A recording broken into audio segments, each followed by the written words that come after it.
అనుభవాల పాఠం కోసం నిన్ను అప్పగిల్చాడు. పొందే ప్రతి గాయం రూపు మాసిపోయే. అంటే ఇప్పుడు నువ్వు పొందే గాయాలన్నీ ఒకనాటికి మాసిపోతాయి పిచ్చోడా, కలవరపడవాకు అని దాని అర్థం. ఈ గాయాలన్నీ తర్వాత గేయాలవుతాయి. అది కూడా ఇంకో పాటలో, గాయాలన్నీ గేయాలుగా మార్చును నీకు యేసయ్య, సాయమిచ్చి హాయినిచ్చి. మీలో కొంతమంది అనుకోవచ్చు, శాల్యమన్న దగ్గర రాగానే ముందు ఓదార్పు మొదలు పెడతాడు అని. నేను ఓదార్చడం కోసం చెప్పట్లేదు, నా బాధ్యత చెప్తున్నా.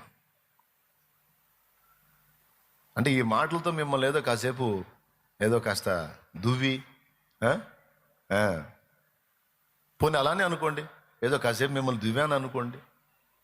ఇప్పుడు పందెంలో కోడి ఉంది కదా, ఫస్ట్ పట్టను వదులుతారు, పట్టు కొట్టుకుంటాయి.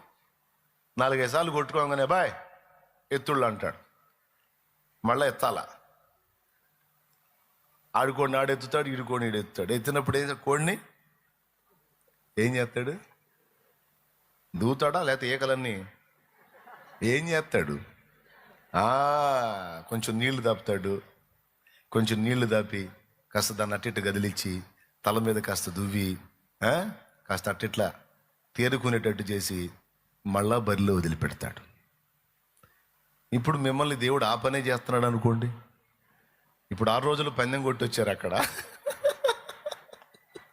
ఇప్పుడు ఆదివారం రాగానే ఇప్పుడు మళ్ళీ ఏం మొదలు పెడతాడని కాస్త నీళ్లు దాపి, అంటే వాక్యం దాపి కొంచెం ధైర్యపరిచి కూటమి అయిపోగానే మళ్ళీ ఎల్లో దించుతాడు అన్నమాట. మళ్ళీ ఇప్పుడు 6 రోజులు ఫైటింగ్ చేయాలా. దేవునికి స్తోత్రం కలుగును గాక. అర్థమైందా? కొన్ని అట్లనే అనుకోండి.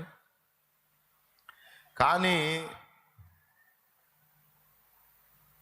నేను చెప్పేది మాత్రం వాక్య సత్యం, నా సొంత మాటలు నేను చెప్పను.